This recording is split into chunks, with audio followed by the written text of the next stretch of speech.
నమస్తే. నేను మీ కుప్ప పద్మిని. ఇన్నాళ్ళు మీ సపోర్ట్‌ని నాకందిస్తూ, మీ ప్రేమని నాకందిస్తున్న ప్రతి ఒక్కరికి కృతజ్ఞతలు. ఇప్పుడు చూడబోతున్న ఈ వీడియో కూడా ఖచ్చితంగా మీకు ఉపయోగపడుతుంది. లైక్, షేర్ అండ్ సబ్స్క్రైబ్ చేసి మీ ఇష్టాన్ని, అలాగే మీ సపోర్ట్‌ని నాకందించండి. అలాగే ఈ వీడియో పట్ల మీ అభిప్రాయాన్ని కామెంట్ సెక్షన్‌లో కామెంట్ చేసి నాకు తెలియజేయండి. నమస్తే. నమస్తే. Welcome to our channel. నేను కుప్ప పద్మిని. ప్రస్తుతంతో పాటు ప్రముఖ ఆధ్యాత్మికవేత్త, నారీసేన ఫౌండర్, దత్త ఉపాసకురాలు శ్రీమతి లతా దత్త గారు మనతో పాటు ఉన్నారు. మాట్లాడతాం. నమస్తే అక్క. జై గురుదత్తారా. శ్రీ గురుదత్త అక్క.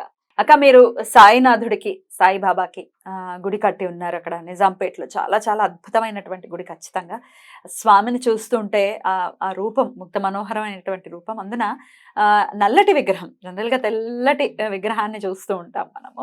ఇక్కడ మాత్రం నల్లటి విగ్రహం. అసలు సాయితో మీకున్న అనుబంధం గురించి చెప్పండి అక్క. సాయి గురించి రకరకాల వాగుళ్ళు వింటూనే ఉన్నాము. చాలా బాధ అనిపిస్తుంది. వీటి గురించి కూడా మాట్లాడుకుందాం. ఫస్ట్ అసలు సాయితో మీకున్న అనుబంధం. తప్పకుండా పద్మిని. అసలు సాయి గురించి అన్నారంటే చాలా బాధ అనిపిస్తుంది. నాకే కాదు, ఈరోజు ప్రపంచ వ్యాప్తంగా కూడా సాయినాథుడు లేని గుడి లేదు. సాయినాథుడు గుడి లేని ఊరు లేదు. సాయినాథుడు గుడి లేని ఊరు లేదు. సాయి భక్తులు లేని ఊరు కూడా లేదు. ఎందుకు అని అంటే అంత నమ్మకం ఏర్పడింది జనాలు. పిలవగానే పలికే గురువు ఎవరైనా ఉన్నారంటే సాయినాథుడు అని. ఆరాధ్య దైవము. ప్రతి ఇంట్లో కూడా బాబా ఫోటో లేని ఇల్లు లేదు. ఎవరో తన మన భేదంగా గురు పరంపర గురించి తెలియని వాళ్ళు మాట్లాడుతున్నారంటే వాళ్ళ అజ్ఞానాన్ని కుదిలేయాలి. అంటే వాళ్ళు ఇంకా మాయ కమ్మేసిందని అనుకోవాలి. మాయలోనే బ్రతుకుతున్నారని అనుకోవాలి. ఈ మాయ అనేది ఎంత డేంజరస్ అంటే సాయి నోటితో ఎప్పుడు కూడా మాట్లాడేవారు, మీ మాయ అనేది నన్నే వదలటం లేదు అని బాబా చెప్పేవారు. మరీ చెప్పేవారు పద్మిని. ఇది నేను బాగా గుర్తుంచుకుంటా. సాయి సచ్చరిత్రలో మనం వినే బోధనలు కానీ అన్నిట్లో కూడా ఏం చెప్పేవారంటే మాయ నన్నే వదలట్లేదు అని చెప్పేవారు. ముందుగా ఆయన్ని పిచ్చివాడన్నారు, ఫకీర్ అన్నారు, రాళ్లతో కొట్టారు. ఇప్పుడు కొడుతున్నారక్క పిచ్చివాడని. ఇప్పుడు ఆయనని పూజిస్తున్న మనల్ని పిచ్చివాళ్ళు అంటున్నారు. పిచ్చివాళ్ళు అంటున్నారు. ఆయనకి ఇంకా ఫకీర్ ట్యాగ్ వదలలేదు. రాళ్లతో ఇప్పటికీ మనసుల మీద కొడుతూ ఉన్నారు, ఎమోషన్స్ మీద కొడుతూ ఉన్నారు. చాలా చాలా బాధ అనిపిస్తుంది. అలా ఎందుకు అంటే ఆయనతో అనుబంధం ఉండే వాళ్ళకి ఆయన పిలవగానే పలికే దైవం చాలా మందికి. అసలు అంతెందుకు, నేను చిన్నప్పటి నుంచి పద్మిని, నేను ఒక 8 years ఉన్నప్పటి నుంచి బాబానే సాయి సచ్చరిత్ర అసలు అదేంటో తెలియనప్పుడే నాకు వచ్చింది షిరిడి నుంచి. అది వేరే మా మావయ్య ఒకరు, ఇప్పుడు లేరు, ఆయన చనిపోయారు, ఆ మావయ్య తీసుకొచ్చి ఇచ్చారు. అసలు ఒక్కొక్క వర్డ్ అక్షరం చదువుతున్న ఆ ఏజ్ లో నుంచి అసలు ఏం చదువుతున్నావు, మా మమ్మీ మా అమ్మగారు అనేవారు, నీకు ఎంత ఇంట్రెస్ట్ అని. రైల్వే ట్రాక్ దాటి ఎంతో దూరం సైకిల్ తొక్కుంటూ బాబా దగ్గరికి వెళ్ళేదాన్ని. రైల్వే ట్రాక్ దాటి వెళ్ళాలి. అలాంటి అనుబంధం. నాకు తల్లి అయినా, తండ్రి అయినా, గురువు అయినా, ఏదైనా నువ్వే తండ్రి అంటే నేను అంత సరెండర్ అయినట్టు ఎవరికి అవ్వలేదు. ఈ రోజు కూడా ఎవరైనా బాబా గురించి అంటే చాలా బాధ అనిపిస్తుంది నాకు. ఒకటే అంటాను, మీకు నచ్చకపోతే మాట్లాడకండి. ఇది నా అభిప్రాయం, అది మీ అభిప్రాయం, మీ మనసులో పెట్టుకోండి. బయట కానీ హర్ట్ చేయకండి. దానివల్ల ఒకరు హర్ట్ అవుతున్నారు నువ్వు మాట్లాడే మాటల వల్ల అంటే అది నీకే బ్యాడ్ కర్మ. అంటే ఒకరి మనసు బాధపడుతుంది చూసావా, ఒకరు మాట్లాడుతుంటే దాన్ని బ్యాడ్ కర్మ అంటారనమాట. అలా బాబాతో అనుబంధం ఏదైనా నేను చెయ్యాలన్నా, ఇప్పుడు నేను చేయబోతున్నాను అన్నా కూడా ఒక్కోసారి బాబా నుంచి ఆన్సర్ వస్తుంది వద్దు అని. అంటే అలా అనిపిస్తుంది మనకి ఇంట్యూషన్. చేశామంటే నేను వద్దన్నాను కదా, ఎందుకు చేశావు అన్నట్టు అనిపిస్తుంది.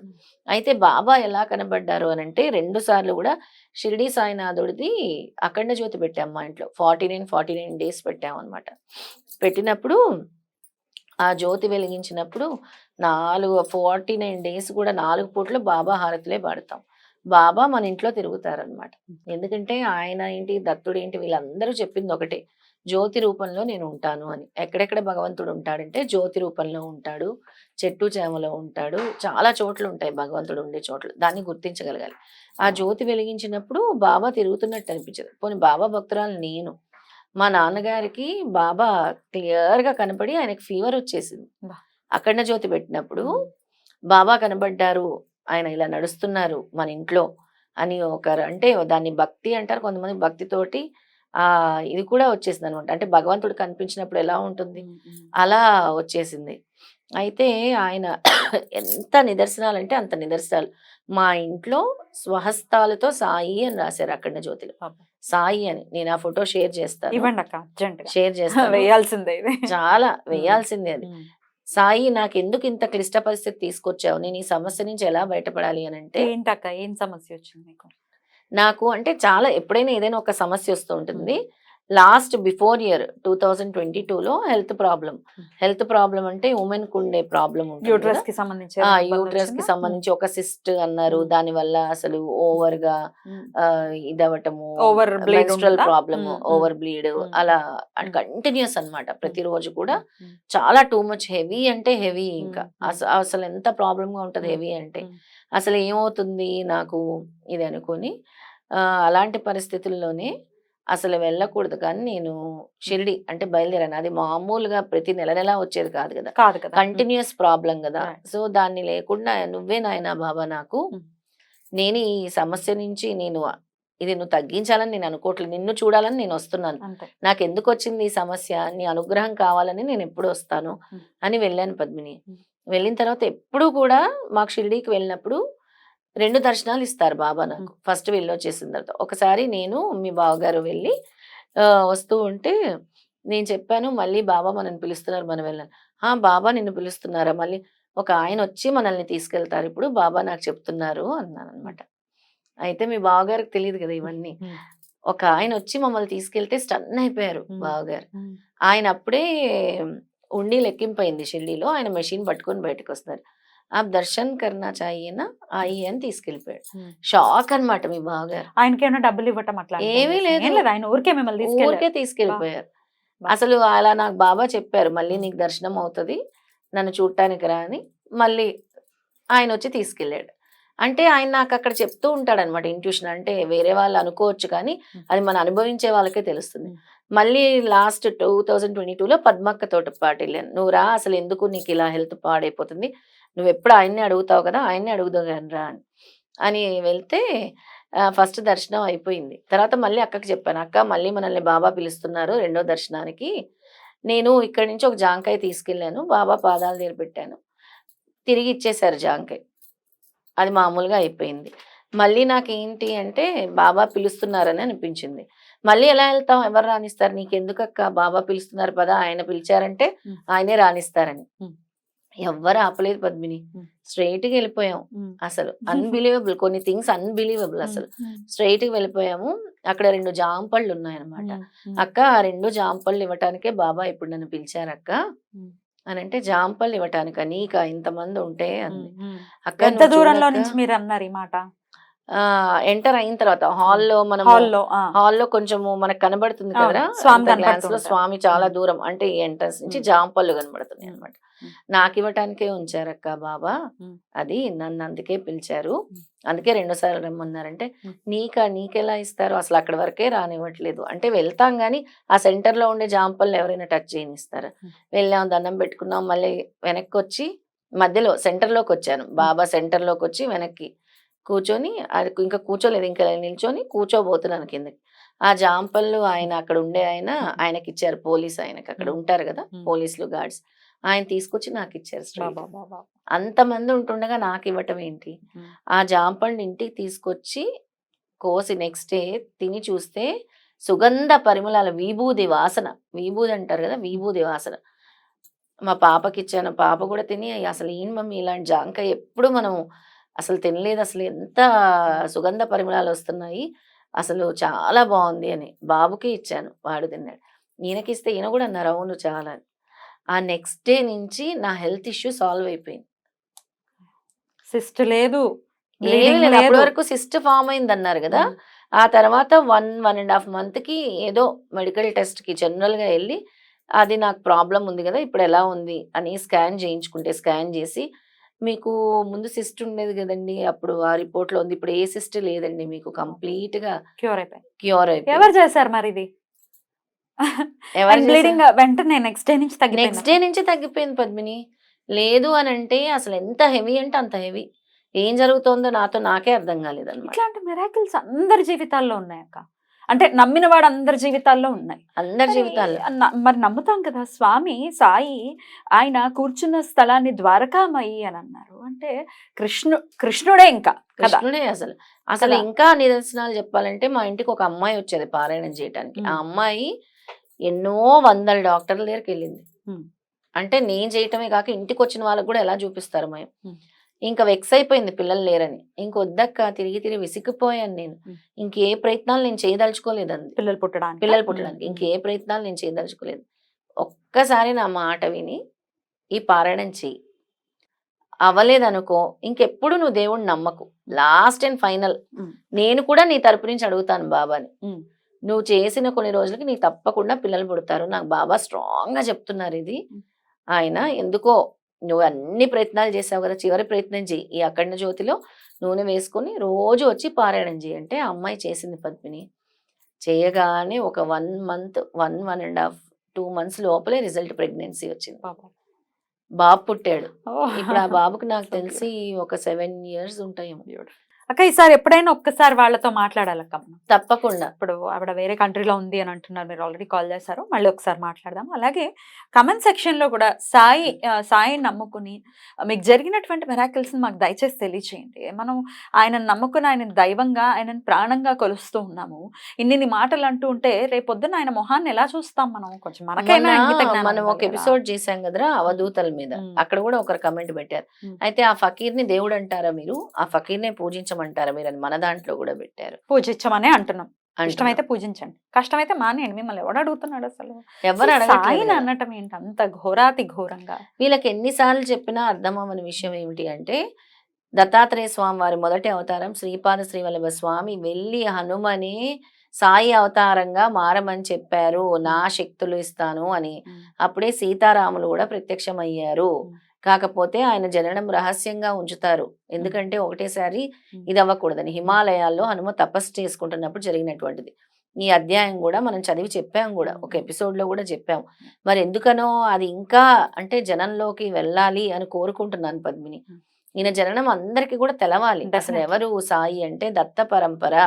ఆయన ఏ రోజు నేను హిందువుల్ని మహమ్మదీల్ని విడదీయడానికి వచ్చానని చెప్పాడు ఆయన, నేనే భగవంతుడిని అని చెప్పాడు ఆయన. ఎప్పుడైతే ఆయన వ్యాధుల్ని నయం చేయటం మొదలు పెట్టారో సాయినాథుడు, అప్పుడే జనం కూడా విశ్వసించడం మొదలు పెట్టారు. ఎప్పుడైతే ఆ తుఫాన్ వచ్చి పైకప్పును ఆపారో ఆయన కనుసైగతో, అప్పుడు జనం విశ్వసించడం మొదలు పెట్టారు. ఎప్పుడైతే దునిలో కర్మలు కాలుస్తున్నారో అప్పటి నుంచి విశ్వసించడం మొదలు పెట్టారు ఆయన. ఎప్పుడైతే అన్నంని అక్షయ పాత్రలాగా 1000 మంది వచ్చినా కూడా అన్నం తరగకుండా అన్న ప్రసాదాన్ని పెట్టారో పేదలకి అందరికి కూడా, అప్పుడు విశ్వసించడం మొదలు పెట్టారు. నీళ్లతో దీపాలు పెట్టడం, నీళ్లతో దీపాలు పెట్టడము. ఆయన ఏ రోజు కూడా కులమత భేదాలని తీసుకురాలేదు, మనం తీసుకొస్తున్నాం కులమత భేదాలని. ఆయన కలిసి ఉండమని చెప్పారు. ఆయన ఒక జననంకి అర్థం ఏమిటి అని అంటే, అందరూ అక్కా చెల్లెళ్ళు అన్నాతమ్ముళ్ళలాగా కలిసి ఉండాలి, మతాలు ఇలాగ విడదీయొద్దు, అందరూ ఒకటే, అందరు ఒంట్లో ప్రవహించేది ఒకటే రక్తం అని తెలియజేశారు ఆయన. అంతేగాని నువ్వు మహమ్మదీడివి, నువ్వు హిందువువి, నువ్వు క్రిస్టియన్ ఆయన ఏ రోజు కూడా ఎగ్జాక్ట్లీ నోరిప్పి ఆయన మాట్లాడలేదు. అందరు కలిసి ఉండండి. ఆయన దగ్గర మనం నేర్చుకోవాల్సింది ఏంటి అంటే, ఆత్మ సాక్షాత్కారం ఎలా పొందాలి, భగవంతుడికి ఎలా సరెండర్ అవ్వాలి, అనాథుల్ని ఎలా ఆదుకోవాలి, ఇలాంటి విషయాల్ని తీసుకోండి. పనికిమాలిన విషయాలను ఎందుకు తీసుకుంటున్నారు? సాయి సచ్చరిత్రలో ఎన్నో అద్భుతమైన విషయాలు చెప్పారు ఆయన. గురు చరిత్ర పారాయణం చేయమని చెప్పారు. విష్ణు సహస్రనామం, రామాయణం, భాగవతం గ్రంథాలను ఎలా పారాయణం చేయాలో చెప్పారు. రామాయణం గురించి అత్యద్భుతంగా చెప్పేవారు షిరిడి సాయినాథుడు. హనుమాన్ గురించి చెప్పేవారు, హనుమాన్ చాలీసా పఠించమని చెప్పేవారు ఆయన. ఏంటి ప్రామాణికం, ఏంటి ప్రామాణికం, ఏంటి ప్రామాణికం? ఇంకిదే ప్రశ్న. ఆయన ఎప్పుడైనా బొట్టు పెట్టుకోవడం చూసారా? విభూది పెట్టుకున్నారుగా, ఈశ్వరుడు విభూదే, మరి సాయినాథుడు విభూదే. బొట్టు పెట్టుకోలేదట, బొట్టు పెట్టుకుంటేనే సనాతన ధర్మంలో ఉన్నట్టుగా విభూది పెట్టుకున్నారుగా. సరే, ఎవరైనా వాళ్ళ వాళ్ళ అభిప్రాయాలు తెలియజేస్తారు. మీకు నచ్చలేదా మీరు ఊరుకోండి, దూషించొద్దు దయచేసి. ఎందుకు అంటే ఏ దేవుణ్ణి, దేవతల్ని, గురువుల్ని దూషించే అర్హత మీకు లేదు, ఎవరికీ లేదు అర్హత. అది ఎందుకు అంటే, ఒక సిద్ధ పురుషుడు అవ్వాలంటే ఎన్నో త్యజించాలి జీవితంలో. ఎంతో మంది కోసం వాళ్ళు జన్మించారు ఈ భూలోకంలో, ఎంతో మందిని ఆదుకోవటం కోసం జన్మించారు. ఎందుకు ఇన్ని అవతారాలు చెందుతున్నాడు భగవంతుడు? విష్ణుమూర్తి అప్పుడులో ఇన్ని అవతారాలు ఎందుకు తీసుకున్నాడు? ప్రామాణికం, ప్రామాణికం, ప్రామాణికం, ప్రామాణికం. ఎంతో మంది పెద్ద పెద్ద ప్రవచనకారులు చెప్పి ఉన్నారు. చాగంటి కోటేశ్వరరావు గారు బాబా యొక్క ఔన్నత్యాన్ని, లేకపోతే ఆ స్వామి యొక్క సబూరి, అలాగే శ్రద్ధా సబూరి ఎంతలా వివరంగా చెప్పి ఉన్నారు. అంటే ఈయన కంటే పెద్ద పెద్ద ప్రవచనకారులా మీరు? కాదు కదా. కానీ ఆయన కాదు. కంటే ఎక్కువ తెలుసా మీకు? ఆయన కంటే ఎక్కువ తెలిస్తే కానీ ఆయన ఎలా అయితే కంఠస్థ ఎలా పట్టి ఉన్నారు, ఎన్నో కొన్ని వందల పద్యాలు గాని వందల శ్లోకాలు గాని కంఠస్థ పట్టి ఉన్నారు. చూడకుండా అవలీలగా అన్ని ఎట్లా చెప్పగలరు? చాగంటి మీరు కూడా గారిని ఎందుకు చెప్పండి ఒకసారి. అనాలి, ఆ. చాగంటి గారిని ఎందుకు అనాలి, ఇంకొకరిని ఎందుకు అనాలి? అసలు రమణులు కూడా వాళ్ళకంట చెప్పారక్క, నా దర్శనం అయితే సాయి దర్శనం అక్కర్లేదు, సాయి దర్శనం అయితే నా దర్శనం నా అక్కర్లేదు, దర్శనం అవసరం లేదు. మేమిద్దరం ఒకటే అని రమణులు చెప్పారు. అంటే వీళ్ళకంటే ఎక్కువ సిద్ధ పురుషులు ఈ ఇక్కడ రోజు మాట్లాడేవాళ్ళు. నేను ఒక నిజం చెప్దాం అనుకుంటున్నాను. మహా అవతార్ బాబాజీకి ఉమ్. ముఖ్య శిష్యులు ఉండేవారు. ఉమ్. ఇది నాకు అంటే ఆయన చెప్పినటువంటి మా గురువు గారు ఇప్పుడు హిమాలయాల్లో ఉంటారు. ఆయనకి దాదాపు 200 సంవత్సరాలు. ఉమ్. ఆయన చెప్పారు ఏంటి అనంటే, నేను షిరిడి సాయిబాబా తర్వాత ఇంకొక ఇద్దరు శిష్యులు, మహా అవతార్ బాబాజీ శిష్యులు, ఉహు. ఉహు. ఓ. షిరిడి సాయిబాబా ఒక్కొక్కరిని ఒక్కొక్క విధి ధర్మం కోసం, అంటే మహా అవతార్ బాబాజీ శిష్యుల్లో ఈయన కూడా ఉన్నారు అని కూడా చెప్పారు ఆయన. ఉమ్. ఉమ్. అంటే ఒక్కొక్కరు ఇప్పుడు ఈయన నా గురువు వెంకూస అని చెప్తారు. ఉమ్. ఎవరు? షిరిడి సాయినాథుడు నా గురువు వెంకూస అంటే సాక్షాత్ వెంకటేశ్వర స్వామి ఉమ్. భక్తుడు వెంకూస అనే చెప్తారు కదా ఆయన. ఉమ్. అలాగా వీళ్ళని ఈ తల కిందకి కాలు పైనకి కట్టేసిన అధ్యాయం ఉంటుంది ఉమ్. సాయి సచ్చరిత్రలో. ఉమ్. ఆ అధ్యాయంలో చాలా క్లియర్ గా చెప్తారనమాట. ఉమ్. అంటే మహా అవతార్ బాబాజీ దగ్గరికి వెళ్ళడం, వాళ్ళ గురువు ఎవరని ప్రస్తావించారు అక్కడ. ఉమ్. ఇంకొక గురువు కూడా ఉన్నారు. అంటే గురువుల దగ్గర నుంచి వీళ్ళు శిక్షణ పొందారు. ఉమ్. మహా అవతార్ బాబాజీ సాక్షాత్ శివస్వరూపమే అంటారు. ఆ. ఆ. మరి దాన్ని కూడా దూషిస్తే నేను ఇంకేమీ చేయలేను. ఉమ్. ఇప్పుడు కూడా ఆయన ఆత్మ సజీవంగా ఉంది, శివకోరిలో ఉంది. ఇట్లా చూసేవాళ్ళు శివకేశవులకే భేదం చూసేటటువంటి మహాప్రాజ్ఞులు ఇంకా సాయిని లాగా ప్రామాణికమా ప్రామాణికం ఇది తప్ప ఇంకోటేమి లేదు. ఇప్పుడు శాస్త్ర ప్రామాణికత ఉంది. మా గురువు గారు అసలు ఎక్కడ కూడా పబ్లిసిటీ కోరుకోరు. ఉమ్. హిమాచల్ ప్రదేశ్ లో హిమాలయాల్లో ఉంటారు. ఆయన ఎప్పుడో ఆయనకి నచ్చినప్పుడు ఒకసారి ఆయన పిలుస్తారు, అప్పుడు వెళ్ళాలి మనం. ఏది కూడా ఆయన ఇలా డబ్బు కానీ వీటి ప్రసక్తే ఉండదు వాళ్ళ దగ్గర. ఉమ్. ఎలా అంటే ఆయన దగ్గర నేను చూసింది ఏమిటి అని అంటే, ఒక ప్యూర్ సోల్. ఆ ప్యూర్ సోల్ అనేది ప్రేమతత్వము. ప్రేమతత్వం ఒక భగవంతుడిని చూస్తే వేరు, ఈయనను చూస్తే వేరని అనిపించదు అలాగా. ఆయన అమర్జ్యోతి బాబాజీ, రజనీకాంత్ కూడా ఆయనే. ఎందుకంటే అవతార్ బాబాజీ శిష్యుడు, ఆయనకు కూడా ఈయనే గురువు. మాకు కూడా ఆయన పేరు అమర్జ్యోతి బాబాజీ, పాలంపూర్ బాబాజీ అని కూడా ఉంటారు. ఆయన కూడా సాయి విషయం ప్రస్తావించారు, ఆయన కూడా మాట్లాడారు. కానీ ఎప్పుడు ఈ విధంగా అంటే ఇలాంటి సిద్ధ పురుషులు ఎంతో మంది ఇప్పుడు కూడా హిమాలయాల్లో ఉన్నారు, హిమాచల్ ప్రదేశ్లో ఉన్నారు. వాళ్ళ గురించి తెలుసుకోవాలి అని అంటే మీకు ఎన్నో జన్మలు ఎత్తాల్సిన అవసరం ఉంది. మాట్లాడాలి అని అంటే డెఫినెట్లీ మాట్లాడాలి నోరిప్పి అని అంటే. డెఫినెట్లీ ఇక తత్వం తెలుసుకునేది ఎన్ని జన్మలకో తెలియదు అసలు. సరే, మరి మీకు సాయి చేసినటువంటి అద్భుతాలు కానీ, సాయి కొలిచినంత మాత్రాన్ని ఆయన చూపించినటువంటి కరుణని ఖచ్చితంగా కమెంట్ సెక్షన్ లో తెలియచేయండి.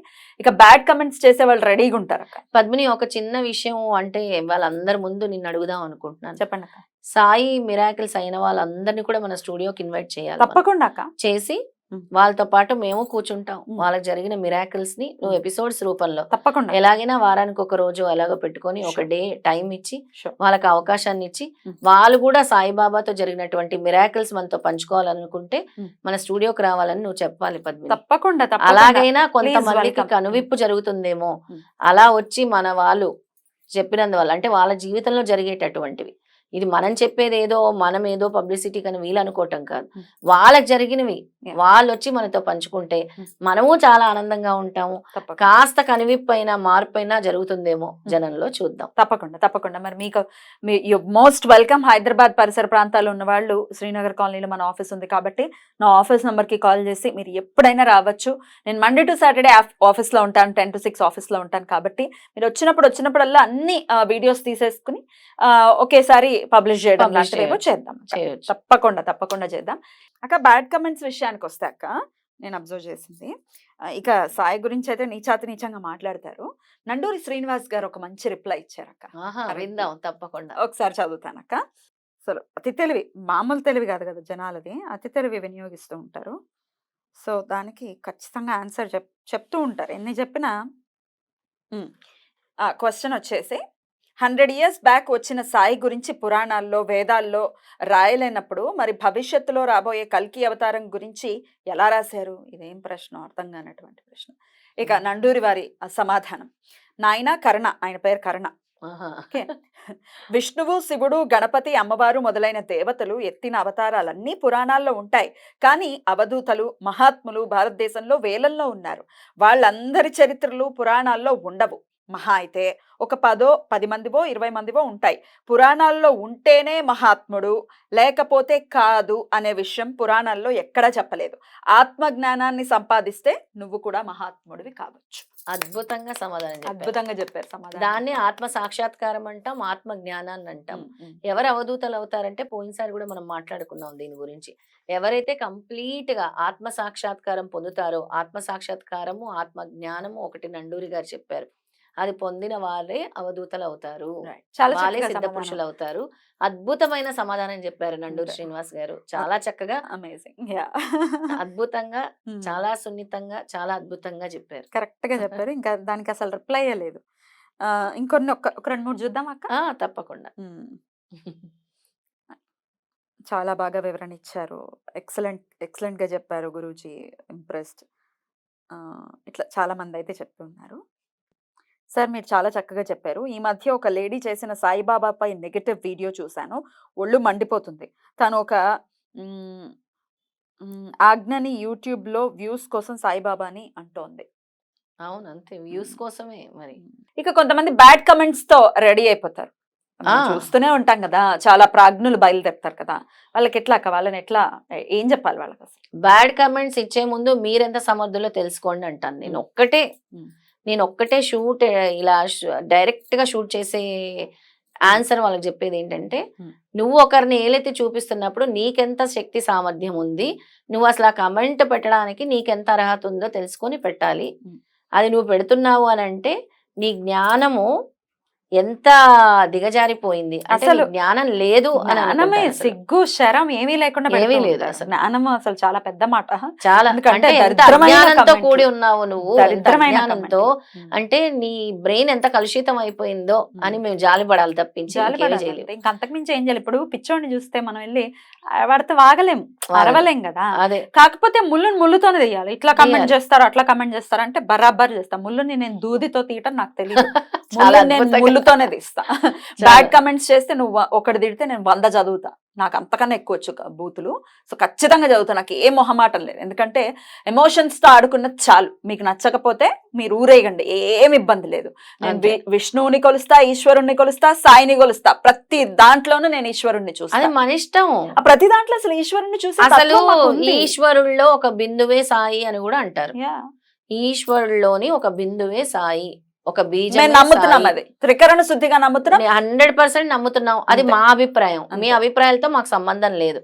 మా అభిప్రాయం మమ్మల్ని ఉంచుకోనియండి. మీకు ఏమైనా వేరే అభిప్రాయాలు ఉంటే మీరు కామ్ గా కూర్చోండి అని ఊరేగండి. మీకు మీ అభిప్రాయాలతో మీరు ఊరేగండి, మాకేమీ సంబంధం లేదు. నేను నమ్మే వాళ్ళ గురించి మాట్లాడుతున్నాను, సాయి గురించి మాట్లాడుతున్నా. ఈశ్వరుడు సర్వాంతర్యామి అని నేను భావనలో ఉంటాను. నన్ను అలాగే పెంచారు మా ఇంట్లో మా పెద్దలు. మీకు అసలు శాస్త్రీయత, మా సాంప్రదాయం ఏంటో తెలుసా అని కొంతమంది కామెంట్స్ చేశారు. మీ సాంప్రదాయాలు మాకు వద్దండి, అంత గొప్ప సాంప్రదాయాలు మాకు వద్దు. ఈ రోజు చాగంటి కోటేశ్వరరావు గారు బ్రాహ్మలు, పద్మిని నువ్వు బ్రాహ్మలే. ఎంతో మంది బ్రాహ్మణులు సాయిని ఆరాధ్య దైవంగా, మా గుడిలో ట్రస్ట్ మెంబర్ చిట్టిబాబు గారు, ఆయన బ్రాహ్మణులే. అసలు ఎవరు పూజ చేస్తారు ఆయనని? సాయి సాయి సాయి తెలిస్తే సాయి తప్పించి వేరే పదం ఉండదు ఆయన.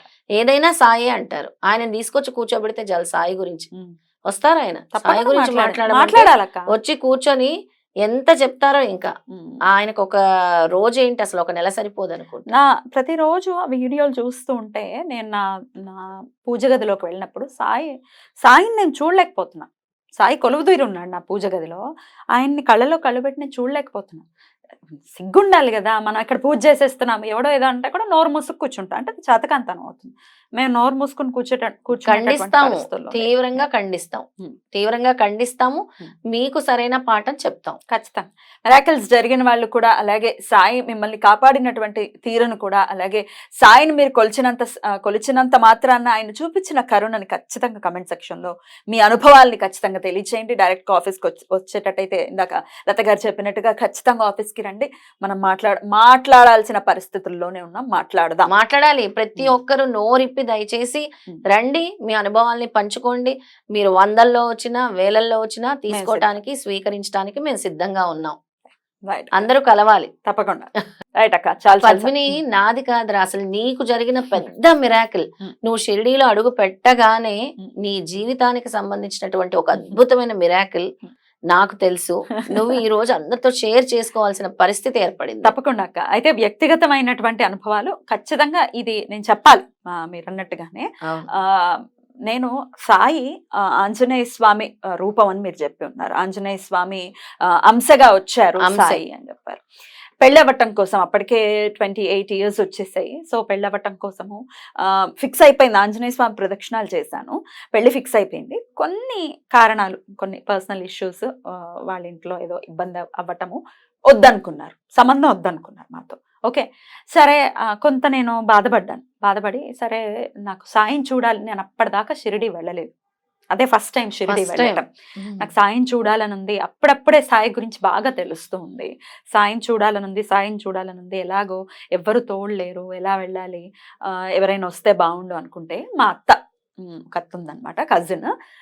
వాళ్ళు కజిన్, మా అత్త ఇద్దరు, మా అబ్బాయి ఆదిత్య అండ్ మా అత్త పద్మత, వాళ్ళు అనుకోకుండా మేము షిరిడి వెళ్ళాలనుకుంటున్నా, నువ్వు వస్తావా అనంది. అసలు ఏమీ కాన్వర్జేషన్ లేదు, ఏం లేదు. అయ్యో వస్తాను దాని గురించి అనుకుంటున్నాను అని చెప్పి మేము ముగ్గురమే వెళ్ళాం.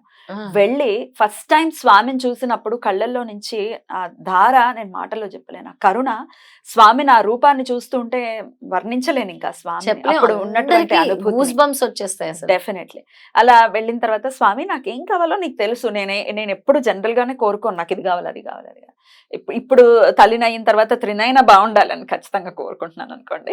కానీ అప్పుడు మాత్రం నాకేం కావాలో నీకు తెలుసు, నాకు ఏది జరిగితే మంచో నీకు తెలుసు, నువ్వు అదే చెయ్యాను. అలా వెళ్ళి ఆ స్వామి దర్శనం చేసుకుని ఇలా బయటకు వచ్చాను. మా ఆయన అరుణ్ నుంచి మెసేజ్, పెళ్ళంటూ చేసుకుంటే నిన్నే చేసుకుంటే ఇంకెవరిని చేసుకోను. ఇమ్మీడియట్ గా ఎంగేజ్మెంట్ అయిపోయింది. Super అసలు. అయిపోయింది. సూపర్. అసలు ఇది నువ్వు చెప్పింది చాలా మంది పెళ్లి కావాల్సిన ఆడపిల్లలకు గాని మగపిల్లలకు గాని కూడా అద్భుతమైనది అవుతుంది. ఒకసారి మీరు కూడా వెళ్ళి షిరిడి దర్శించుకొని గురు అనుగ్రహం ఉంటేనే కదా పెళ్ళి పెళ్ళి అవుతుంది. ఆడపిల్లలకి. అలా నాకు ఆడపిల్లలకి పెళ్లి గురువు అనుగ్రహం అవ్వట్లేదు ఉండాలి. అనుకున్న వాళ్ళు తప్పకుండా షిరిడి వెళ్ళి రండి అని చెప్తాను. ఖచ్చితంగా షిరిడి వెళ్ళి వస్తే అసలు నీకు జరిగింది చిన్న మిరాకిల్, చిన్న పెద్ద miracle. మిరాకిల్, అసలు వెంటనే నీ లైఫ్ చేంజింగ్ మిరాకిల్. డెఫినెట్ గా లైఫ్ చేంజ్ అయింది. యోగ్యవంతుడైనటువంటి భర్త రావటం, తర్వాత పిల్ల పుట్టడం అంతా కూడా యోగ్యవంతమైన భర్త, అందమైన భర్త, ప్రేమగల భర్త, అంతే కదా. అది సాయి ప్రసాదించింది. తను కూడా సాయి భక్తుడు, చాలా సాయి భక్తుడు. చాలా ఇష్టం సాయి అంటే. సో సాయే కదా మరి చాలా మార్గాన్ని మంచివాడు. అరుణ్ చూపించింది. కూడా చాలా మంచివాడు. మీ జోడి అద్భుతమైన జోడి, గురు అనుగ్రహంతో కుదిరినటువంటి సంబంధం కాబట్టి చక్కగా స్వామి చేసినటువంటి ఆ లీల ఏదైతే ఉందో నా జీవితంలో నాకు చూపించినటువంటి, ఆయన చూపించినటువంటి కరుణకి, పిల్లకి నేను సాయి పేరుని పెట్టుకోవటం, సాయి శాస్త్రినయన దాని పేరు. ఓ అద్భుతం. సాయి ఈశాత్రినైనా. మా అబ్బాయి పేరు కూడా భార్గవ్ భువనకృష్ణ సాయి. అద్భుతం. భార్గవ్ భువనకృష్ణ సాయి. Beautiful name. అలా అట్లా అసలు అద్భుతమైన మెరాకిల్స్ అక్క ఇట్లా అందరి జీవితాల్లో ఉన్నాయి. చెప్పాలి మీరు. చెప్పాలి, అందరూ రావాలి, పంచుకోవాలి. ముఖ్యంగా గురువు అనుగ్రహం కావాలనుకున్న వాళ్ళందరూ కూడా ఈ రోజు బాబాను వదిలిపెట్టడం లేదు. వదిలిపెట్ట. థ్యాంక్ యూ అక్క. Thank you so very much. నమస్తే. జై గురుదత్త. జై. ఓం సాయిరామ్. జై గురుదత్త. ఓం సాయిరామ్.